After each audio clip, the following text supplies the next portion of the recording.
Salut les amis, en ce jour de fête du travail un peu particulière forcément avec le confinement, je suis ravi de vous accueillir. Et puis j'avais envie de mettre ce t-shirt, regardez, Lifeguard Venice Beach, ça vient de Californie, ça vient de Los Angeles. Petit souvenir pour notre ami Ahmad, parce que ce sont les maîtres nageurs de la plage de Los Angeles qui mettent ce genre de t-shirt.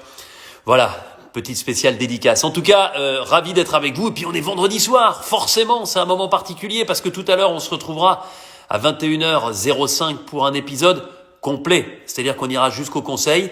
Et si vous avez regardé les vidéos que je vous ai placées, c'est forcément un épisode compliqué, un épisode particulier parce que on est dans la phase individuelle de l'aventure depuis la réunification, mais exceptionnellement, l'espace d'un épisode, c'est-à-dire avec jeu de confort, épreuve d'immunité et conseil, on va se retrouver avec des binômes. C'est l'épisode des destins liés. Qui dit binôme, dit victoire ou défaite à deux, dans le jeu de confort, récompense à deux, victoire ou défaite, donc totem potentiellement à deux au jeu d'immunité, et puis au conseil, vous le savez, forcément, il y aura deux aventuriers éliminés ce soir. Celui ou celle qui aura le plus de voix entraînera forcément dans sa chute son binôme. Voilà pour les règles.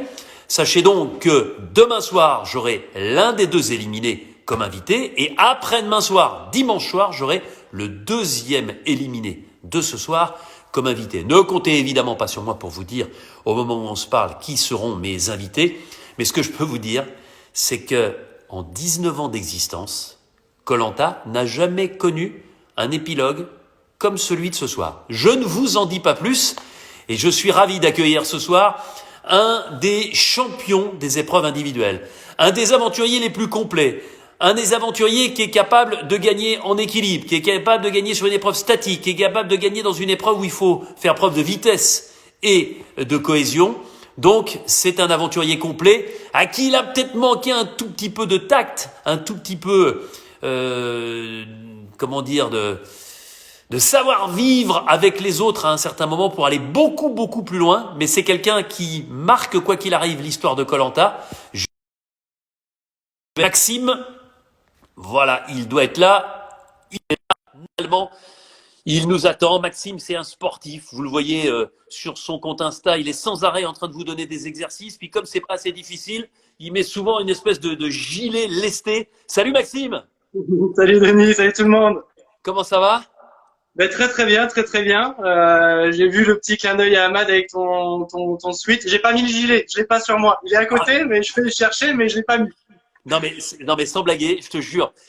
Déjà, je trouve que moi j'aime bien les sports nature. Toi, j'aime bien courir, faire du vélo, nager, etc. Mais j'ai du mal avec le CrossFit ou le côté muscu. Et déjà, je trouve ça dur de faire des abdos ou de faire travailler le haut du corps naturellement. Mais alors, quand je te vois avec ton gilet, je me dis mais sans déconner, je comprends maintenant pourquoi tu es un warrior sur les épreuves de Koh-Lanta et que tu es plutôt complet. Hein. Alors, le gilet, je l'avais pas avant koh. Je l'ai que depuis Noël, tu vois, donc je l'avais même pas avant dans ma prépa pour koh. Ouais. Tiens, il y a Claude qui dit Maxime, il est tout beau. Parce que c'est vrai, depuis un petit moment, on avait l'impression que tu faisais le confinement, la grève de l'entretien de ta barbe. Mais là, pour Ouais, l'occasion, tu t'es fait beau. ouais. Alors en fait, avec le confinement, en fait fait du hasard, je me suis rendu compte que ma barbe, j'avais laissé pousser quasiment autant de temps que je suis resté à koh. Et donc il y a 2 jours, je me suis dit, ah normalement à cette époque-là, je l'avais rasé. Donc voilà, j'ai fait un peu de place.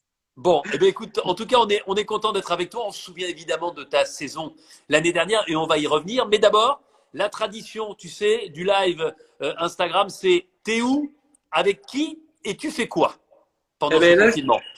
donc moi je suis à Poitiers dans mon Ouais, appart. Et puis je suis confiné tout seul parce que ouais. quand il y a eu le confinement, je revenais juste d'Afrique et je suis passé par Stuttgart, je suis passé par l'Allemagne qui était à ce moment-là déjà contaminée. Donc j'ai pas pris de risque, je suis pas retourné voir mes parents, ma famille, tout ça. Voilà, je suis bien sagement dans mon appart. Et ouais, je me souviens, tu nous as fait rêver sur les réseaux sociaux avec tes photos.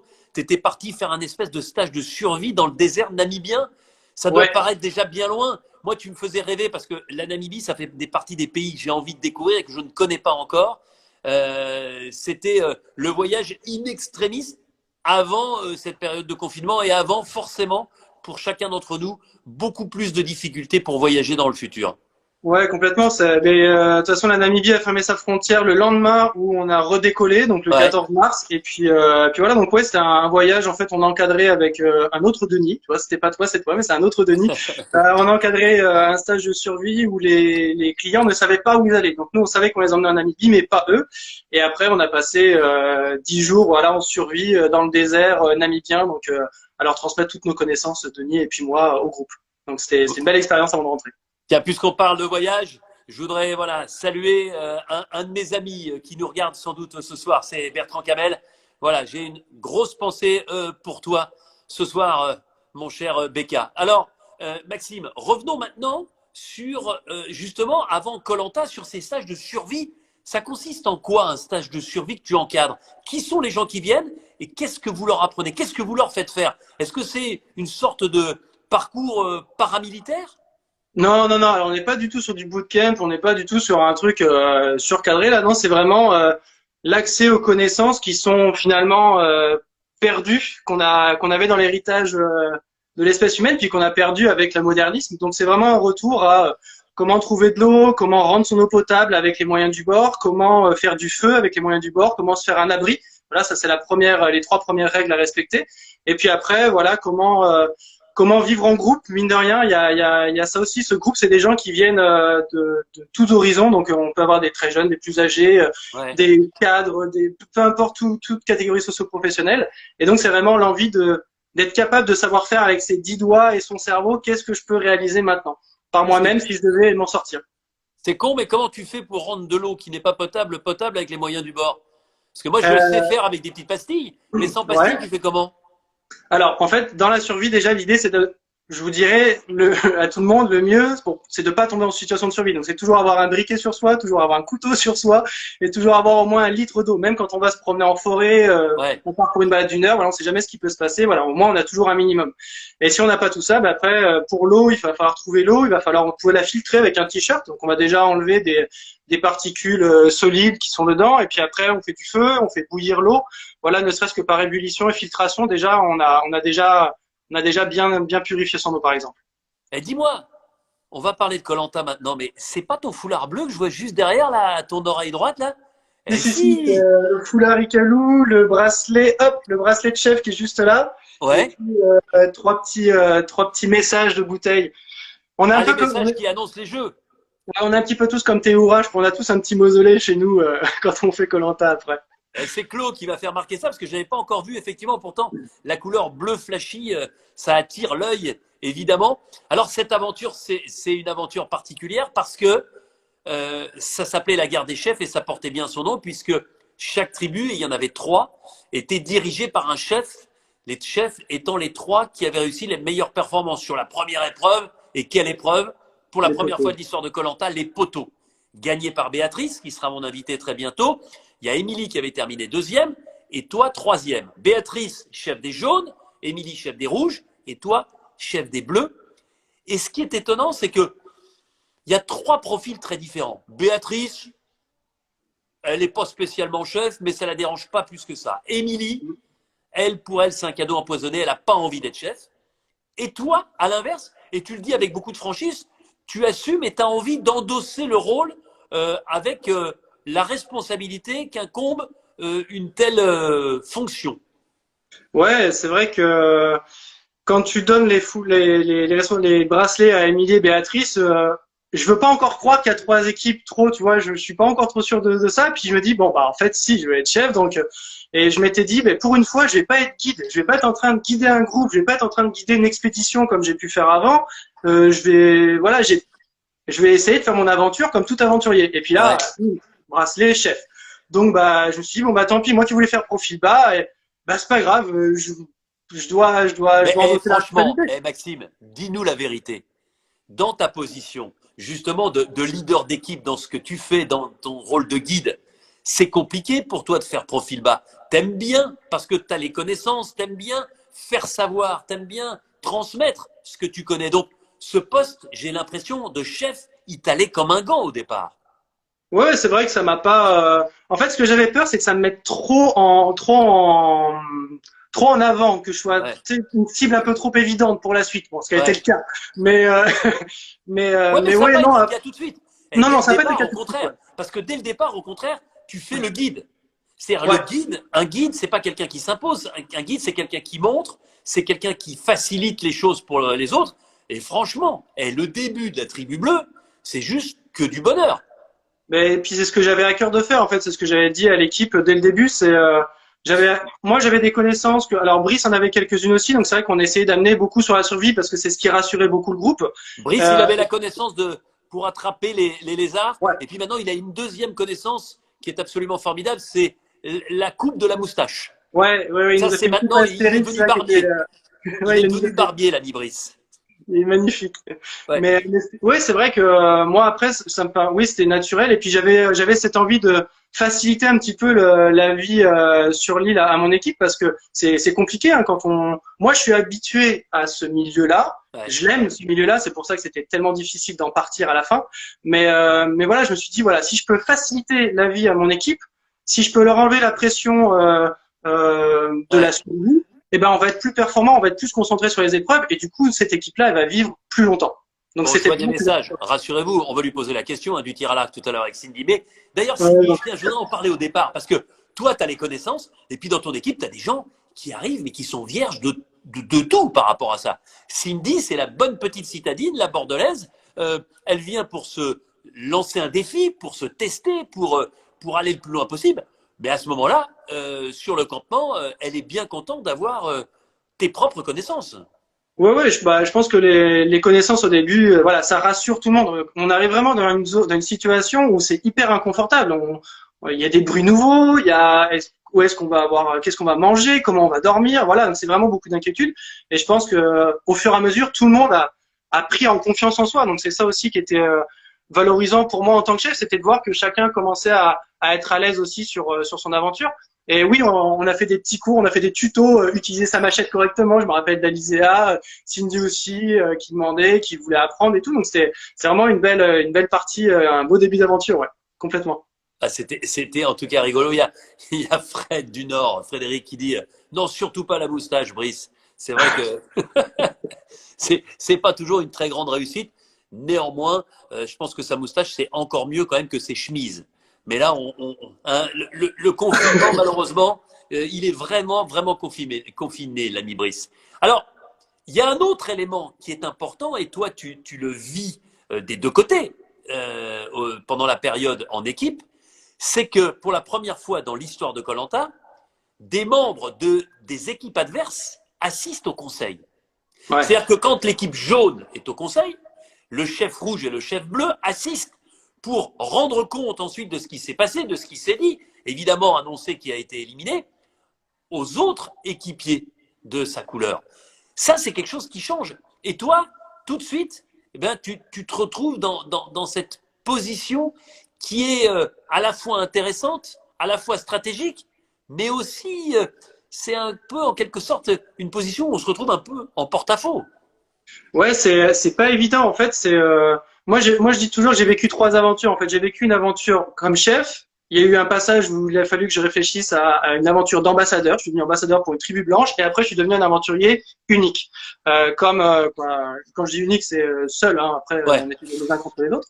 Euh, mais c'est vrai que ces conseils-là, c'est un peu déstabilisant au début. Et puis avec Béatrice, voilà, on se parle pas non plus. On découvre ça et puis on Ouais, sait là, qu'on tu a le droit à parles une. du conseil avec les rouges qui sont Oui, face à moi, qui sont contraints et obligés d'éliminer quelqu'un. Et puis ouais, en face, effectivement, tu as Béatrice, chef jaune, et toi, Maxime, chef bleu, qui sont en observateur et qui, c'est ça. je le rappelle, observent pendant tout le conseil et puis à la fin donnent leurs sentiments et peuvent, le cas échéant s'ils le souhaitent, poser une question à l'un ou à l'autre de ceux qui potentiellement risquent l'élimination. Ouais, et c'est cette question-là là, qu'on a le droit de poser, c'est là où, quand tu parles de porte-à-faux, c'est là où on cogite pas mal, mais c'est de se dire, est-ce que j'envoie une question qui va faire que ça va exploser en face, Ouais. ou est-ce que j'essaie d'être un peu, voilà, un peu nuancé, et puis on verra la réunification si au final ça pourrait pas être des petits points grattés d'amitié avec des futurs aventuriers. Donc voilà, on a un peu balancé là-dedans, mais c'est vrai qu'après il y avait une grosse affinité qui avait lieu entre les jaunes et les bleus parce qu'on voyait qu'on avait un peu le même état d'esprit, que ça passait il y avait un feeling assez semblable. Et puis les rouges, c'est vrai qu'on les voyait se déchirer assez régulièrement. Avec la valse des chefs, chez eux, il y avait les guerres Ouais. des chefs, mais les rouges, c'était la valse, un peu. Ouais, parce Et que chez les jaunes et chez les bleus, le chef est resté le même. voilà, Hein. nous, on n'a jamais. Béatrice et toi, vous êtes restés chef, alors que eux, ils ont eu donc Émilie, puis Claude, puis ensuite Alexandre. C'est ça, hein, Ouais, trois c'est chefs. ça. Ouais. Trois chefs. Et donc, ils sont venus au moins 3 fois au conseil et ils se sont retrouvés effectivement après la réunification dans une position extrêmement délicate. Et puis, il y a ces épreuves en équipe où globalement ça se passe plutôt bien. Mais Maxime, il y a aussi le rôle d'ambassadeur. Ouais.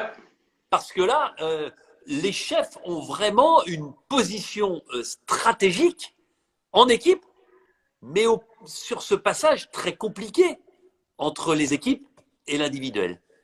Ouais, c'est vrai que les ambassadeurs. Alors honnêtement, j'avais complètement zappé cette phase-là dans koh. Donc je pensais pas du tout une seule fois qu'on allait être mis d'office ambassadeur. Je pensais vraiment qu'il allait y avoir cette discussion en équipe.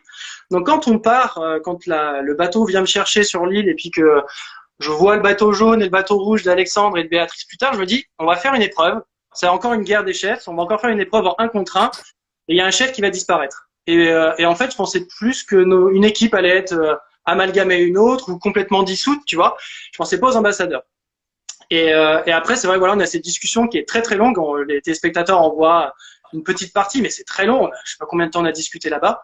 Et c'est vrai qu'on s'est positionné en. Enfin, moi, je me suis mis, voilà, avec cette étiquette d'ambassadeur d'une tribu blanche. J'ai essayé de plus trop de réfléchir pour le bien-être de tout le monde. Ce qui n'était pas le cas de tes deux acolytes. C'était pas le cas de mes deux acolytes, voilà. Béatrice et Alexandre.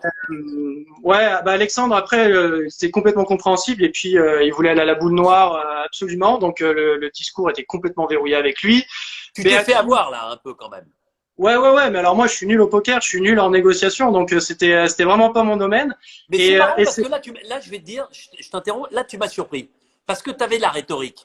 Parce que tu as le vocabulaire, parce que tu aimes parler, parce que tu as l'habitude de parler en public. Et je me suis dit, ouh, les ambassadeurs, je pense que Maxime, il peut tirer son épingle du jeu parce qu'il peut les empapaouter avec un discours, avec une perspective plus éloignée. Et puis finalement… J'ai pas fait ça, ouais. Ben non, puis tu as montré très vite que toi, tu n'irais pas à la boule noire. Ouais, parce que… Est-ce que c'est pas là ton erreur? Parce que même si tu veux pas y aller, si tu dis que tu y vas, ça change peut-être les choses, ça change la donne et tu es moins acculé, tu es moins dos au mur que sur la situation que tu as vécue où, de toute façon, comme les deux autres disaient, bah, moi je vais à la boule noire, bah, toi tu étais obligé de faire allégeance et de t'entendre avec eux et de proposer quelque chose. Ouais, mais tu t'es mis tout de suite en difficulté. Ouais, mais alors sur ça, c'est vrai que moi j'ai eu une trouille complète de me dire, mais non, je peux pas risquer cette aventure de fou parce que Ouais. c'est incroyable déjà d'avoir la chance d'y être, de voir qu'on avance, de voir qu'on va arriver à la réunification et que ça soit joué sur quelque chose qui m'échappe complètement. Et je suis d'accord avec toi, hein, tu sais. J'ai voulu rester maître de mon destin et j'ai pas de bol au tirage au sort. D'ailleurs, le tirage à courte paille pour les lettres le prouve peu de temps après. Je connais ma non-chance avec le hasard et j'étais convaincu que la boule noire était pour moi. Je la visualisais déjà dans ma tête qu'elle était pour moi et voilà, j'ai pas pu m'y résoudre. Mais moi, je comprends quand on a fait autant de sacrifices, quand on a autant de bonheur à être sur koh, quand on a autant envie d'aller montrer ce qu'on est capable de montrer dans les épreuves individuelles, de ne pas aller à la boule noire. Ouais. Ensuite, c'est vrai que c'est compliqué. Tiens, j'en profite pour saluer Kevin qui nous écoute et qui nous regarde depuis l'île Maurice. L'île Maurice, un endroit que j'aime particulièrement.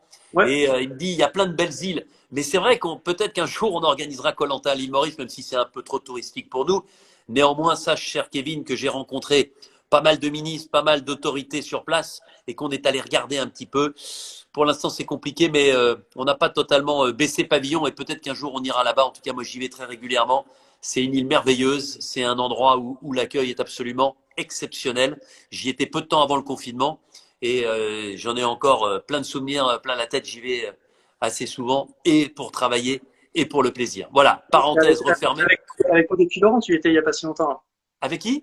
Avec Maud et puis Laurent, là. Exactement, parce que on organise pour les meilleurs agents de voyage une espèce de mini-aventure avec le groupe Beachcomber et c'est vrai que c'est un truc extrêmement sympathique. Et c'est vrai que depuis 2 ans, eh ben, j'emmène comme capitaine d'équipe de cette mini-aventure des aventuriers de koh mythiques. La première année, il y a eu Clémence et Yacine, et cette année, il y avait Maude et Laurent.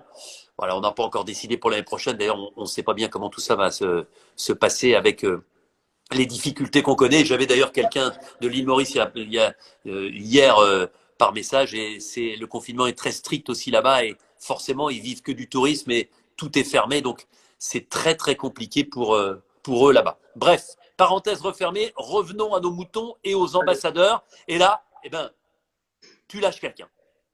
Ouais, je lâche Fred parce que bah en fait depuis le début de l'aventure il veut m'éliminer en fait, c'est son objectif depuis le début, il veut faire sauter le chef bleu, donc là après ça devient aussi un peu personnel mine de rien, et puis il nous avait clairement annoncé qu'à la réunification il allait mettre un bazar monstre dans la Tu tribu sais que blanche. Fred, il n'a pas eu la possibilité de le faire parce qu'il part très vite, il revient. Mais Fred, il avait un potentiel amadien, j'ai envie de dire, Exactement. sur cette saison-là. Il aurait pu lui Exactement. aussi, il avait envie de jouer la stratégie. Ah mais Fred, de toute façon, dès qu'il est arrivé, il nous a dit, moi, mon aventure, c'est une aventure à la Ravière. Alors tout de suite, on a su où on mettait les pieds avec notre personnage préféré.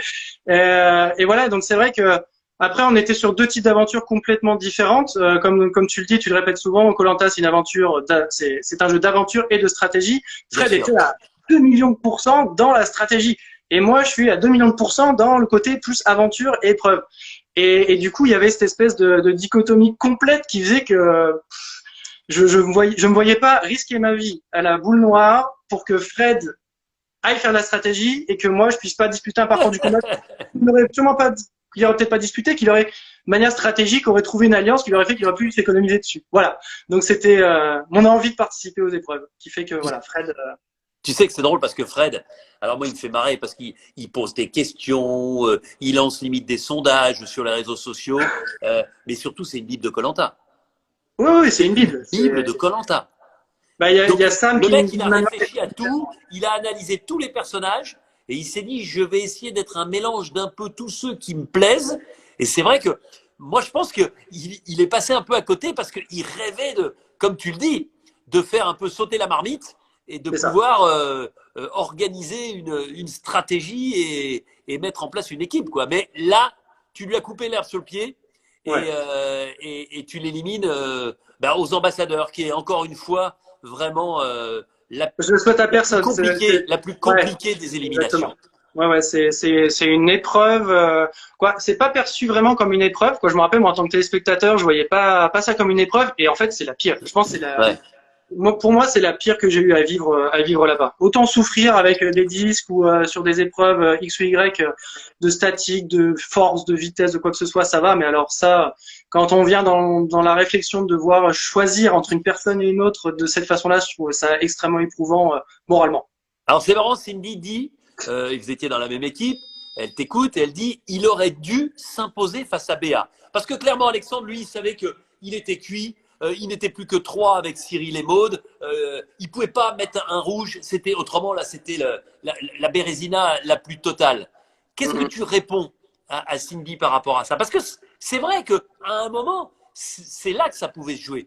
Pas Ouais, avec Alexandre, alors parce que lui, il était buté et il a très bien joué le jeu, Alexandre. Il est arrivé, il se dit de toute façon que je parte maintenant ou dans 3 jours ou au mieux dans 6 puisqu'on est cuit. Alors il savait pas que ça pouvait se passer comme ça s'est passé, mais il avait la bonne stratégie. Il pouvait pas partir aux ambassadeurs et éliminer quelqu'un. C'était pas ouais, possible. Alex, il a fait ce qu'il avait à faire. Et après, c'est vrai que la discussion avait lieu avec Béatrice. C'est vrai on savait depuis longtemps que Nicolas posait des problèmes sur l'équipe jaune. Donc c'est vrai qu'en fait, pendant longtemps dans la discussion, euh, on a Bah, Nicolas, longtemps. il avait un mental un peu chancelant. C'était Ouais, ça. voilà.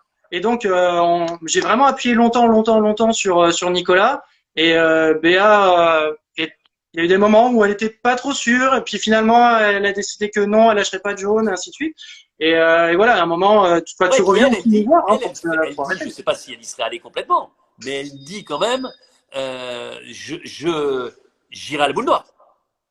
Ouais, ouais. Mais encore une fois, je te dis, moi, tu sais, après, si la solution n'était pas dans l'équipe des rouges, était plus dans l'équipe des jaunes, Et puis dans l'équipe bleue, voilà, c'est ce que je disais. Entre la façon de voir l'aventure de Fred, qui était pure stratégie, Ouais. et puis qui avait ma tête en focus depuis le début, à vouloir m'enlever, et puis finalement moi qui voulais vivre l'aventure pour les épreuves qui suivaient aussi. Bah, à un moment, voilà, la porte s'est fermée chez les jaunes, la porte s'est fermée chez les rouges, et puis chez les bleus, malheureusement, Fred a un peu tendu le bâton pour se faire battre, à vouloir absolument m'éliminer dès qu'il en aurait l'occasion, ou vouloir faire de la stratégie à tout Ouais. prix, à tout prix, et à l'opposé de ma façon de voir l'aventure. Il y a Coulet qui connaît bien le rôle d'ambassadeur et qui dit c'est très très compliqué d'imaginer jouer son aventure sur une boule blanche ou une boule noire. Et là, je peux pas lui jeter la pierre, mais il y a des gens qui sont allés jusqu'à cette extrémité-là pour ne pas avoir à mettre quelqu'un de son équipe. Et là, encore une fois, et c'est ce qui fait aussi le charme de Koh-Lanta, c'est savoir comment on gère ça, quelle est sa propre stratégie, quelle est son envie. Voilà. Oh là là, mais Cindy, elle met des messages, mais ça fait 4 lignes. Et le temps que... J'avoue, Non, j'en vois pas quelques-uns, mais j'ai pas. non, mais fais gaffe parce qu'autrement, voilà. Ah ouais, c'est Koh-Lanta clair. en Polynésie, je suis d'accord. Hein, moi, je veux bien venir. C'est mon ami Bichente Lizarazu qui y va souvent et qui me dit toujours, mais il faut aller en Polynésie. Voilà, donc Sans problème, on peut. voilà, exactement. Je sais pas si Ahmad il est là. Je sais pas s'il a vu mon t-shirt Lifeguard. Je sais pas, mais je j'arrive pas à voir. On lui fera Voilà. savoir qu'il est là, on lui Ouais. fera savoir. Bon, ensuite, Maxime, tu arrives dans ce que tu attendais. C'est-à-dire Ouais. que tu n'es plus chef, mais tu restes quelque part chef des épreuves. Parce que on va pas les détailler les unes après les autres. Toi, tu me diras ce que tu retiens de ces épreuves-là. Mais quand même, tu gagnes 3 immunités et 3 conforts individuels. 6 épreuves au total, sachant que tu t'arrêtes avant la fin. C'est une performance exceptionnelle. C'est une performance digne sur une saison d'un Claude ou d'un Théoura. Personne n'a fait mieux que ces 3-là, c'est-à-dire Claude, Théoura et toi. Tu en as conscience? Sur le coup là-bas, non, pas du tout. En fait, je suis. C'est une expression que Moussa va aimer. J'étais en mode machine. Ouais. J'étais en mode machine en me disant, en fait, Koh-Lanta, j'ai toujours. C'est Claude, moi, Claude, Freddy, Grégoire à l'époque qui m'avait inspiré dans l'envie de voir Koh-Lanta, de Je regarder, de t'arrête vivre juste tout 30 ça. secondes. Ouais. Cindy, avec son humour, qui dit même moi qui adore Fred, difficile de lui faire confiance à ce coquin. Ah, on est d'accord. Merci Cindy. Et ben voilà, on se rejoint Mais non, mais, complètement. mais attendez, mais Fred, tu sais, avec ses grands yeux comme ça, là, tu te dis que, mais il peut te manger du jour au lendemain et te faire Ah sauter ouais. sans que tu t'en rendes compte, hein. Ouais, non, c'était un filou, il allait dans tous les sens. Mais Ah, c'est pour ça, à la réunification, ça aurait été un bazar ouais. monstrueux, ça aurait été terrible. Bon, moi, c'était pas pour me Oui, déplaire, mais enfin, hein, je trouve que ça aurait pu, il y a beaucoup c'est vous qui décidez. Je t'ai interrompu, pardon, sur de- justement cette espèce de filiation par rapport à un Claude, un Grégoire, un Freddy, un Théora.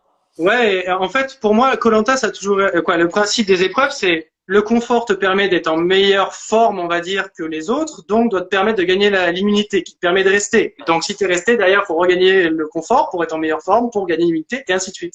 Et en fait, c'est vrai que au début, la première épreuve, elle est c'est contre Maud. Je me retrouve en 1 contre 1 contre Maud à la fin avec les disques. Et Maud me dit à la fin, quand elle gagne cette épreuve, elle me dit, il va falloir qu'on fasse attention, on se met une cible sur le front, va peut-être falloir moins gagner. Ouais. Et cette phrase, elle m'est restée dans la tête tout le long de mon aventure, en fait. Et je me suis dit, non, je peux, en fait, si je peux gagner, quoi, si je vais sur une épreuve, c'est pour donner le maximum. Je peux pas faire semblant, je peux pas lever le pied. Ouais. Et après, bah, il se passe ce qui se passe sur les épreuves. C'est vrai qu'il y a des épreuves où je me surprends moi-même. Je repense à la pyramide sur l'eau. Oh là là, quelle épreuve difficile, il y avait des Il y avait vagues et des tout. Oh là vagues, là, c'était horrible cette épreuve-là. il y avait Horrible. du vent.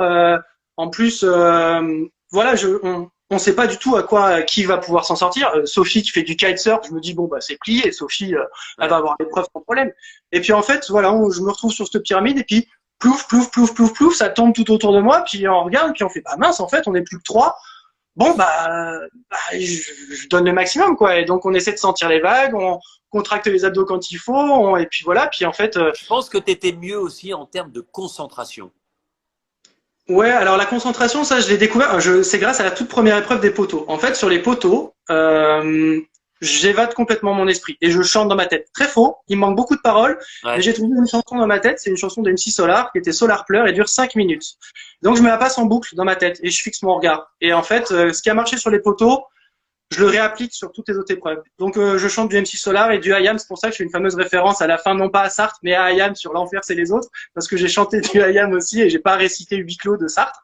Ouais. Mais voilà, donc je suis concentré, j'évade complètement mon esprit de la souffrance physique. Et puis j'analyse aussi les épreuves, c'est-à-dire que physiquement, voilà, j'étais prof de PS, donc l'anatomie, le fonctionnement des muscles, la fatigue des muscles aussi, je la connais un peu, je sais comment pouvoir m'économiser. Et sur, par exemple, le trapèze, ma posture de main, elle est différente. Tout le monde a pris le trapèze à pleine main Ouais. comme ça, ou à l'envers. Moi, ma prise, je l'ai faite comme ça.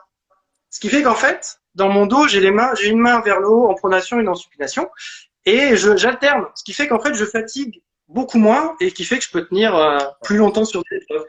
Et Voilà il y a comment un truc qui est intéressant. Je reviens aux ambassadeurs parce qu'Alexandre, j'y ai jamais pensé. Alexandre, lui, il continue à faire la stratégie en se disant qu'est-ce que j'aurais mieux dû faire. Et là, tu vois, moi je trouve qu'il a bien fait d'aller à la boule noire, mais lui, il dit aujourd'hui, si j'avais su, j'aurais refusé tout prénom pour qu'on y aille quoi qu'il arrive, pour avoir la possibilité, avoir une chance sur, enfin 2 chances sur 3 d'éliminer un chef parce que c'était ce qu'il fallait faire. Non, mais est-ce qu'on peut refuser complètement un non? Vu que Ah bah bien sûr. Ah bah, ouais. si tu... ah bah bien sûr, si t'es... il faut que les trois soient d'accord. Si les trois sont pas d'accord, Ah, ok, bah tu vois, c'est j'ai ce qui oublié est ça. arrivé. Je sais pas si tu te souviens un jour entre, il me semble que c'était Romain et Cassandre. Romain, Cassandre. En plus, elle avait 2 colliers d'immunité, Cassandre. Et à ce moment-là, bon, au bout d'un moment, quand elle voit que l'autre il fera rien, elle dit bah on met quelqu'un de chez moi. Et lui il dit bah non, mais si tu mets qui tu veux, moi je mets qui tu veux. Eh ben personne. Et on est allé à la boule noire. Et Ok, Cassandre, elle a été éliminée avec ses 2 colliers. Donc ok. ça a été, ouais. Moi, j'avais omis ce côté-là. Bon Mais bah c'est Alex, vrai tant que, pis. est-ce qu'avec le recul, je parle pas de tes compétences parce elles sont très bonnes et surtout elles sont pluridisciplinaires. Ce qui fait la force sur koh c'est de ne pas avoir de carence et de passer partout. Mhm. Et c'est en ça que tu ressembles à un Claude. Je voudrais rajouter aussi parmi ceux qui ont beaucoup gagné, d'ailleurs qui sera mon invité lundi, et je suis très heureux de l'accueillir parce que pareil, il est rare dans les médias, c'est Marc qui a gagné koh. Ouais.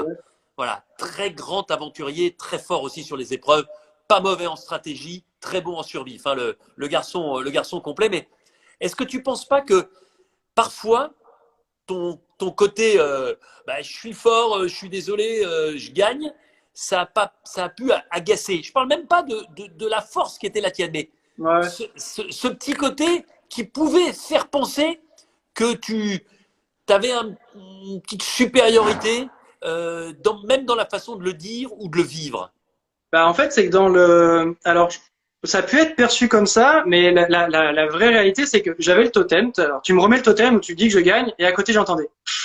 Tu t'entends les aventuriers à côté, ou alors j'ai même eu le droit une fois à, tu sais, il faudrait que tu le gagnes la fois d'après. Je viens juste d'avoir le totem, j'ai même pas eu le temps d'être content. On me dit tout de suite, si tu l'as pas la prochaine fois, tu sautes. Ouais. Mince. Ouais, je me Donc souviens que là, ce jour-là, tu avais été touché. ouais, du coup, j'extériorisais plus, donc on m'a peu vu sourire, et puis j'avais toujours cette épée de Damoclès, et donc c'est vrai que je le disais un peu en ironie avec Sam, qui l'a vécu dans son aventure aussi. C'est compliqué de sourire quand on est concentré, parce qu'on sait que si on n'a pas le totem, on saute. Et donc du coup, c'est vrai que moi j'avais cette pression constante en fait, à chaque épreuve, de me dire, il faut que je me conforte, parce qu'il faut que je sois plus en forme, parce que si j'ai pas l'immunité, c'est fini. Et donc je suis rentré dans cet engrenage-là, et après voilà, effectivement ça. Je me suis renfermé un peu là-dedans, c'est compliqué d'en sortir, mais voilà, c'était mon aventure. Même Cyril dit, Maxime était l'homme à battre, et à abattre entre guillemets, puisque il dit que tu étais tellement fort. Tu t'es rendu compte quand même, à aucun moment tu t'es dit, au moment de la réunification, oh là là, je suis au-dessus, je vais peut-être tempérer un peu mon potentiel pour ne surtout pas trop m'exposer. Ça t'est pas Non, venu à l'idée, ça? mais c'est même pas question que ça ne soit pas venu à l'idée, c'est que Maud me l'avait dit directement à la première épreuve d'immunité. Ouais, Avec ouais, cette c'est ce que fameuse tu as phrase, il dit. va falloir moins gagner. Et c'est pas dans mes valeurs, en fait. Je comprends, je comprends. Ah, on t'a perdu. On va le Euh, retrouver. Voilà, on vient de te retrouver, vas-y. oui, c'est ce que je disais, c'est que en tant qu'amoureux de koh et des épreuves de koh je pouvais pas lever le pied, en fait. Si Ouais. les autres tombent avant moi ou glissent avant moi ou abandonnent avant moi, tant pis, je vais pas faire exprès pour m'économiser, pour quoi que ce soit. Non, l'épreuve, je vais la vivre à fond. Et si jamais je suis éliminé, c'est parce que j'aurais failli dans une épreuve. Mais au moins, je pourrais pas me dire, mince, j'ai pas tout donné. mince, cette fois-ci où j'ai voulu faire un peu de stratégie, je me suis fait avoir. Ben non, voilà, je voulais avoir la maîtrise sur mon destin le plus possible. Et puis, au moment où, eh bien, t'es pas infaillible, il y a des gens, hein, je suis persuadé qu'il y a des gens qui ont pensé, et moi je l'ai un peu évoqué, que tu pouvais faire le grand chelem, que tu pouvais peut-être tout gagner. Et malheureusement, à un moment, tu tombes, et Ouais. en tombant, eh bien, tu ouvres la porte à tous les autres qui ne se sont pas gênés. Ouais, ben alors il y a un moment, je me suis dit, en fait, je me suis pas dit que j'allais faire le grand chelem. Non, je me suis pas dit ça. Je me suis dit de toute façon, j'ai pas le choix. Et c'est ce que je Eh disais oui, bien sûr. en petite interview quand on a les interviews avec les équipes sur l'île. Je disais, de toute façon, moi, je suis dans un cycle maintenant où j'ai pas le choix. Je suis obligé de gagner, sinon je saute. Donc et donc bah de fait, oui, ça fait que je dois faire un grand chelem en fait. Mais c'est pas ça que j'avais en tête. C'était de me dire, si je veux aller à l'orientation, qui était mon objectif en fait, j'avais deux Ouais. objectifs réunification, orientation. Si je veux à l'orientation, j'ai plus le choix, faut que je gagne tous les totems. Et sur cette épreuve-là, ouais, sur le koala, je sais pas, est-ce que j'aurais dû prendre, je me suis longtemps posé la question, est-ce que j'aurais dû prendre l'autre paire de chaussures, est-ce qu'elles auraient mieux agrippé mais voilà, ça s'est passé comme ça, j'ai glissé, j'en pouvais plus, j'arrivais pas justement à m'isoler psychologiquement de la souffrance physique du poteau parce que c'est vraiment pas Ouais. évident. Et puis j'ai pas réussi à sortir de voilà, à sortir de la souffrance et puis voilà, je suis tombé. Ça arrive. Moi, je voudrais aussi qu'on revienne sur ce que permet aussi koh, parce qu'à un moment, et c'était pas facile, hein, moi j'étais en face, je me suis dit, ouf, pas évident, c'est-à-dire que les gens t'ont dit un peu leur cas de vérité.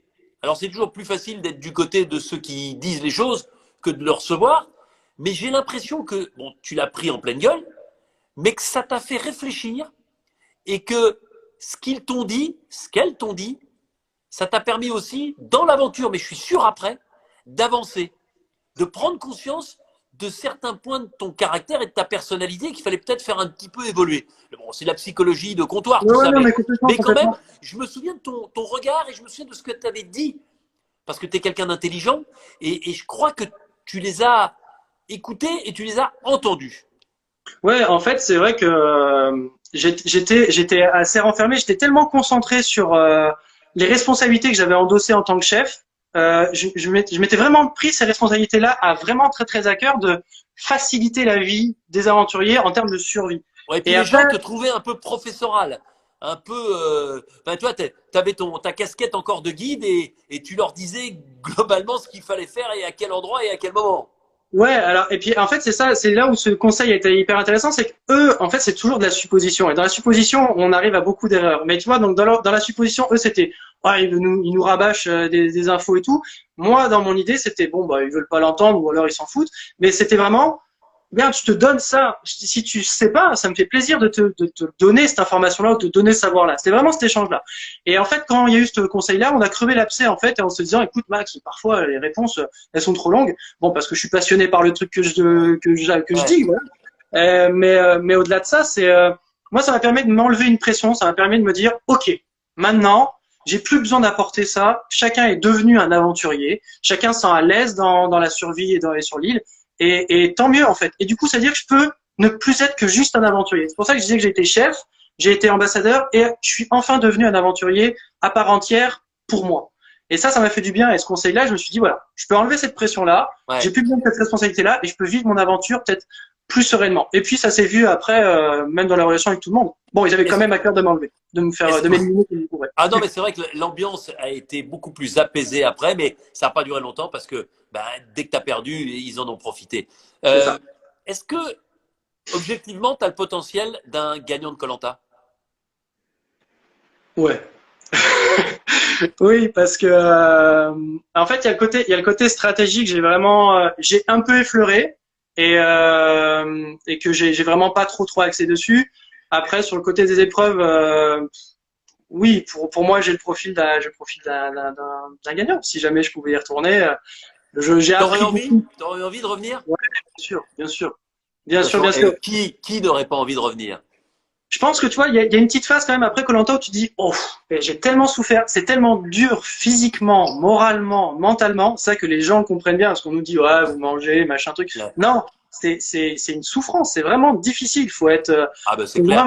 Faut vraiment être costaud sur beaucoup de domaines. Donc je pense, après, il y a une petite phase, après quand on se dit, oh, et plus jamais. Bon, sauf que moi, l'aventure, c'est toute ma vie. Voilà, j'ai encadré plein d'expéditions. J'ai eu la chance de vivre koh Bien sûr que j'y retourne et voilà, mille fois, j'y retourne. Tiens, je vois un petit message de Cindy qui dit qu'elle ne t'a pas éliminé, toi, parce que tu étais fort. Je pense qu'il y avait aussi, avec Cindy, effectivement, ça faisait de temps en temps un peu des étincelles. Ouais, avec Cindy, avec Cindy, on était aux antipodes. Pareil, on est sur deux façons de vivre l'aventure qui sont complètement différentes. Moi, elle me voyait comme un bourrin en train de te couper des trucs à la machette tous les jours et autres. Et puis elle qui était en mode, on peut aussi apprécier, prendre le temps d'apprécier, prendre le temps de vivre. C'est vrai que ça, c'est une chose que j'ai appris de Cindy et que je referai sûrement plus dans un prochain koh où voilà. Et ce que j'ai fait aussi au fur et à mesure un peu plus de l'aventure. Mais Cyril dit, on l'a éliminé aussi, indépendamment de sa force, parce qu'il n'était pas dans l'alliance majoritaire. Donc c'était aussi un vote stratégique. Mais tu vois, Alexandre dit, moi, je préfère garder les plus forts pour que la bagarre soit plus belle. C'est l'éternel débat de koh. Et c'est un débat qu'on peut avoir. Et je pense que les gens peuvent en plus avoir des avis très différents quand ils sont tranquillement installés dans leur canapé et qu'ils regardent le live comme ça. Et quand on est sur place et qu'on a envie d'aller loin à un moment ou à un autre. Donc, je ne veux pas te dire, mais prenons l'exemple du tennis. Roland Garros, j'espère que ça aura lieu au mois de septembre. Si Nadal perd au premier tour, mais tous les autres favoris du tournoi, mais ils vont sauter de joie. ah oui, Ils forcément. vont sauter de joie. Pourtant, ils rêveraient, si tu leur poses la question, ils rêveraient tous de battre Nadal en finale. Ouais, Mais ben c'est n'empêche sûr. que si Nadal n'est pas là, lui qui a gagné, j'ai peur de une connerie, mais 11 ou 12 fois, tu vois ce que je veux dire? Donc, c'est aussi un peu naturel. C'est une élimination indirecte, par ricochet, mais on peut comprendre, encore une fois, que de temps en temps, on ait envie. Voilà, il y a le côté chevaleresque. Il y a le côté chevaleresque. Et Bien il y en sûr. a qui l'auront toujours. Mais il n'y a pas que le côté chevaleresque, et puis il y a le côté stratégie, puis il y a le côté alliance, il y a le côté amitié, il y a le côté relationnel, et ça fait beaucoup aussi sur koh. La preuve, quelqu'un comme toi peut gagner 6 épreuves après la réunification et se faire sortir avant la finale. Alors, Ouais. Mais maintenant, après, c'est vrai dis-moi, que juste sur un dernier point sur ça, c'est que dans les alliances, j'avais quand même des alliances, mais ils sont tous fait dégommer les uns après les autres. Tu sais, il y a Mohamed ouais, qui est parti avec le collier. ouais, Derrière, il y a Brice et Sophie qui ont été éliminés en binôme, les fameux destins liés comme ce soir. Nicolas, avec qui on s'était promis de pas voter l'un contre l'autre, qui se fait éliminer juste aussi à un ouais. moment. Tu vois, ça fait déjà 4 personnes qui s'en vont avec qui on était d'accord sur le fait de pouvoir avancer encore ensemble. Donc c'est vrai que je me suis retrouvé isolé en termes d'alliance. Et puis après, voilà, il y a ce côté épreuve qui a joué aussi contre moi. Est-ce que ça t'a fait changer ton koh? Je parlais de ce que les autres avaient pu te dire, de ce que toi tu avais pu penser, parce que je sais que tu réfléchis beaucoup sur toi-même, mais sur les autres, ce qu'était cette aventure. Est-ce qu'aujourd'hui tu es différent du Maxime qui a débuté koh? Ouais, il y a forcément des choses qui changent. Alors, il y a un truc qui est drôle, c'est que les gens disaient beaucoup dans les commentaires ou autres que j'avais vachement confiance en moi. Pas du tout. Je suis quelqu'un qui n'a pas confiance en soi à la Mais base. ouais, mais en tout cas, tu donnais cette apparence. C'est vrai, c'est vrai. Ouais, parce que j'étais obligé de rester fermé. J'étais obligé de. Merci pour le totem Denis. J'en fais pas trop, sinon ça va les énerver. Je vais me faire virer. Mais donc voilà, j'ai gagné en confiance en moi avec koh et Bah, puis tant aussi mieux. en relativisme sur beaucoup de choses. Et puis en ouverture, voilà, c'est vrai que je suis quelqu'un qui sourit beaucoup normalement, et là-bas c'était pas le cas. J'étais très soucieux là-bas parce que j'avais à cœur de faire bien pour aller loin.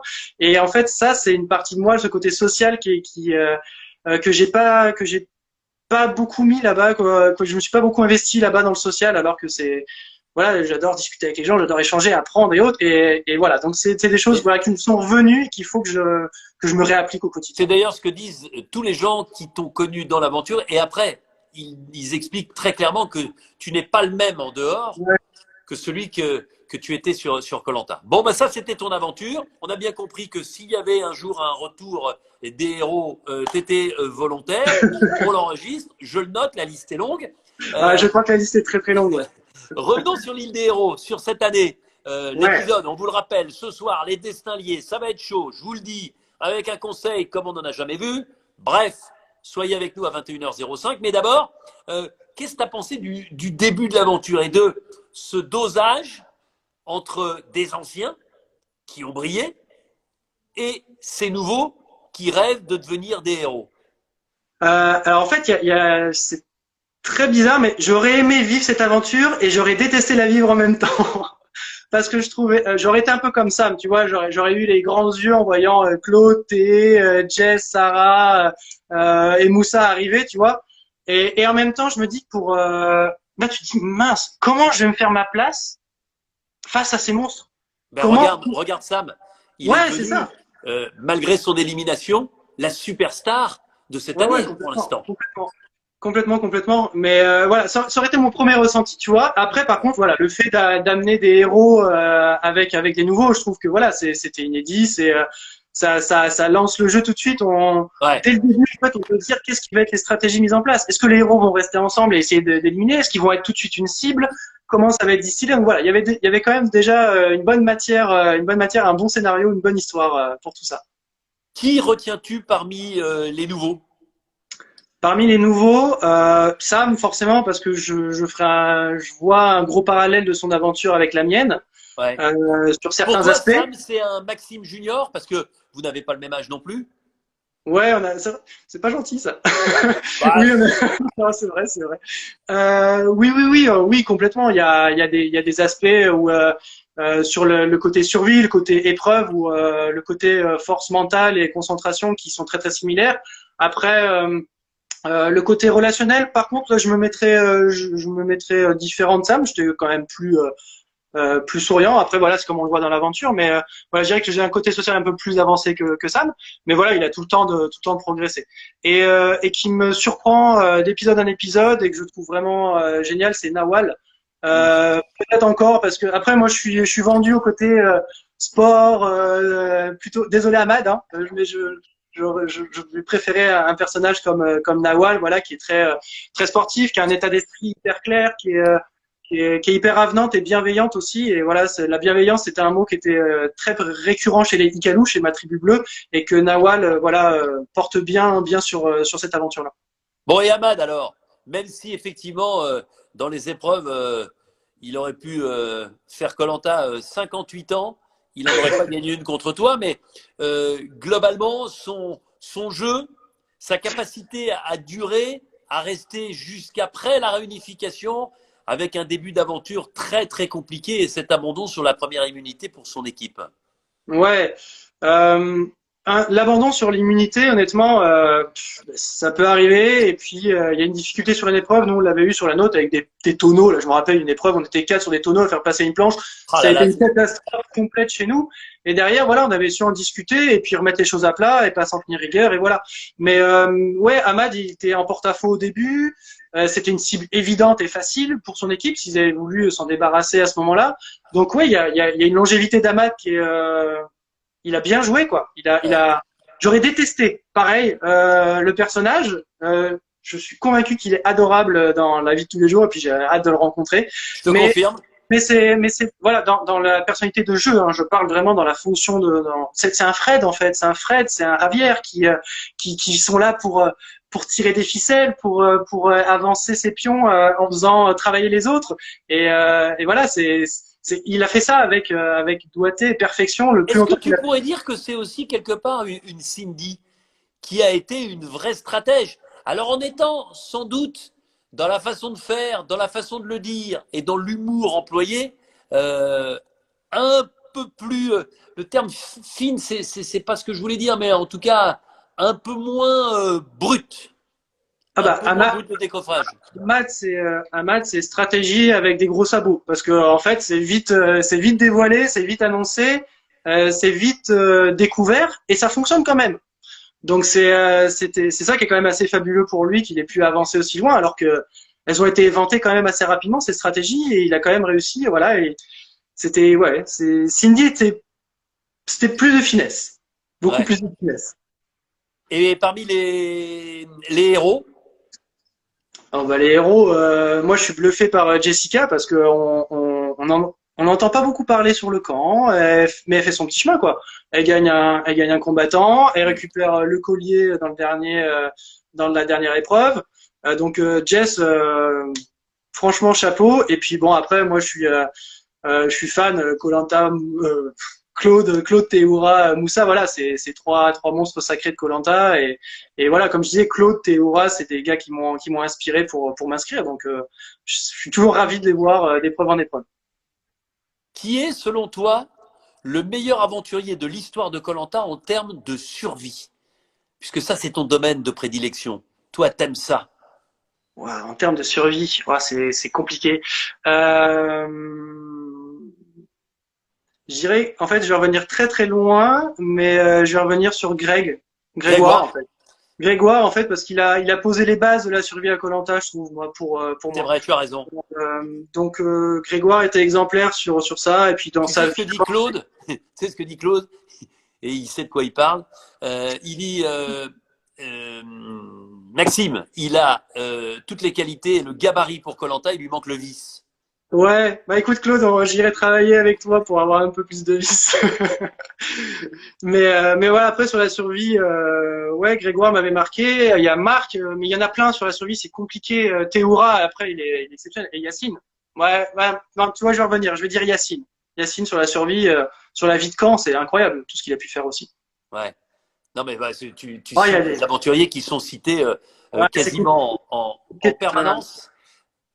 koh toi qui animes des stages de survie, ton avis compte forcément beaucoup. koh c'est quelque chose, c'est une véritable survie, c'est quelque chose de très difficile. Moi, j'ai envie de t'entendre là-dessus pour que tous les gens qui imaginent qu'il y a un hôtel, que les gens ont des toilettes et on les ravitaille régulièrement en bouffe, puissent définitivement enlever ça de leur tête.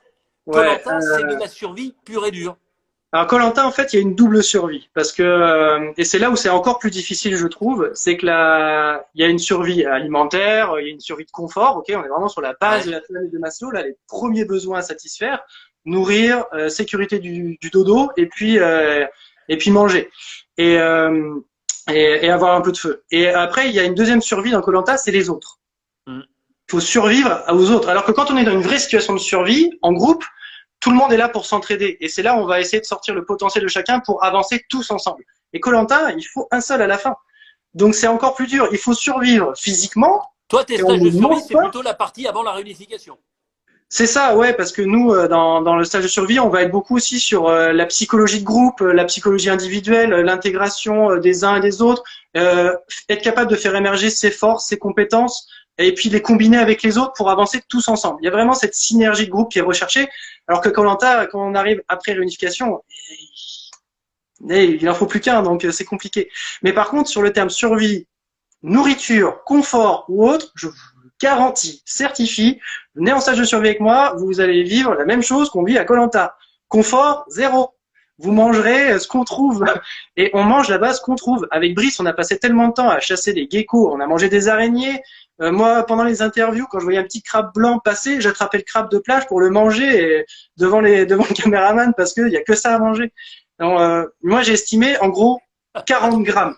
40 grammes. On devait manger 40 à 50 grammes par jour maximum, quoi. J'adore Cindy, la punchline terrible. Elle dit à quelqu'un je te rassure, il n'y a pas de code promo pour t'acheter de l'humour. Je trouve ça assez bon.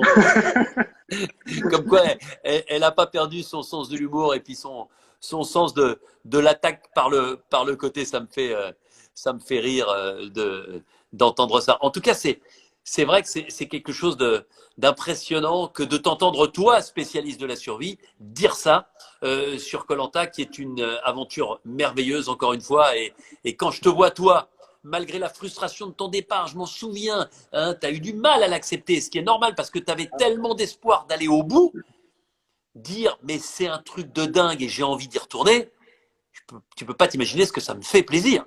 Mais c'est que moi, là, c'est ce que je disais, c'est que je suis bien dans ce milieu-là de nature, d'île désert, de survie, de confrontation aux vraies valeurs. On est revenu aux valeurs simples. Il n'y a plus de superficialité, il n'y a plus de modernisme, il n'y a plus rien. C'est vraiment, voilà, on revient à la base de l'humanité, de ce qui fait qu'on est l'espèce humaine. Donc je sais pas, c'est un truc en plus. J'étais bien là-bas et voilà, de devoir en partir. Et puis il y avait certains aventuriers qui voulaient pas y rester. C'est ça qui me tuait en fait. Il y en avait qui voulaient retourner au confort et puis moi je voulais rester sur cette île dans l'inconfort. C'est ça qui était très très dur à vivre. Bah ouais, j'imagine. Mais enfin, en tout cas, c'est quelque chose de formidable ce koh. Puis je remercie quand même les 2 ou 3 personnes qui me disent que le confinement, ça me permet de rajeunir. Donc je dois avoir un peu rajeuni. Je suis très fier parce qu'à mon âge maintenant, quand on me dit que je rajeunis, c'est le plus beau compliment qu'on peut me faire. Ben écoute, j'étais ravi. Tu vois, ça fait pratiquement 1 heure qu'on converse comme ça à bâton rompu, Maxime. Mais ça ne m'étonne pas parce que tu as le verbe pour traduire par des mots ce que tu ressens sur koh. Et peut-être qu'un jour tu reviendras et tu montreras ton énorme potentiel parce que c'est vrai qu'on a été impressionné par ce que tu étais capable de faire sur le camp, mais également dans les épreuves. Et puis je vous invite toutes et tous, et je sais que ça va t'intéresser, toi en particulier Maxime, à découvrir mon podcast audio avec le groupe TF1. Hein, on lance un podcast Vie d'aventure. J'interrogerai tous les 15 jours un aventurier avec un A majuscule, un explorateur, quelqu'un qui a marqué son temps par un exploit, pas forcément sportif. Mon premier invité, c'est Bertrand Piccard. J'imagine que tu le connais, Bertrand Piccard. Ouais. Il est suisse, il a fait le tour du monde en ballon, il a fait le tour du monde en avion solaire. C'est un humaniste, c'est un type extraordinaire. Je vous invite à aller sur les meilleures plateformes hein, avec Deezer, Spotify, Apple et j'en oublie certainement pour découvrir gratuitement, c'est important de le signaler, ce podcast Vie d'aventure. Voilà, c'est un petit bébé qu'on est en train de lancer. Mon deuxième invité sera Thomas Coville, le marin, et il y en aura plein d'autres ensuite. Ce sont des rencontres et des entretiens passionnants, en tout cas qui me passionnent moi à faire. Et j'espère que j'arriverai à vous transmettre cette passion pour l'aventure qui est un élément capital de ma vie. Maxime, merci beaucoup. Avec Tu seras plaisir. avec nous ce soir. Hein, ce soir, Ouais. il est 19h, 20h, 21h, dans un peu plus de 2 heures, on se retrouve sur TF1 avec cet épisode en entier. On ira jusqu'au conseil. Ce sont les destins liés. Ils seront liés 2 par 2. Il y aura donc 2 gagnants au jeu de confort, 2 gagnants à l'épreuve d'immunité et 2 éliminés au Ah, ça, c'est conseil. terrible, ça. Ce soir, 2 éliminés. C'est-à-dire qu'on n'est pas totalement maître de son destin. On Non, dépend ça, de c'est normal. l'autre. On dépend de l'autre. Et vous verrez un épisode exceptionnel. Ça va chauffer, ça va berder. Vous allez vous en rendre compte, notamment sur le jeu de confort. Et puis ensuite au conseil. Non, je préfère ne pas vous en dire plus. Conseil d'anthologie. Jamais on avait vu ça sur koh. Vous m'entendez bien? Jamais. Si ça, c'est pas du teasing, en tout cas, on se retrouve à 21h05. Et puis pour tous ceux qui aiment Camille Combal, qui aiment Qui veut gagner des millions à la maison, eh bien, je finirai mon parcours. Vous verrez jusqu'où je suis capable d'aller dans Hâte de quelques voir minutes combien tu ramènes, ouais. sur TF1. Et ce qui est important, c'est que tout l'argent que je vais gagner, c'est pour le personnel soignant auquel on pense évidemment beaucoup. Restez confinés. Maxime, on se retrouve par la télé interposée ce soir pour cet épisode de koh. À toutes et à tous, très bon koh ce soir et très bon week-end à vous. Je vous embrasse. C'est le 1er mai, c'est la fête du travail, mais c'est la fête aussi de koh ce soir. Salut, à tout à l'heure sur Salut, TF1. merci beaucoup. Ciao.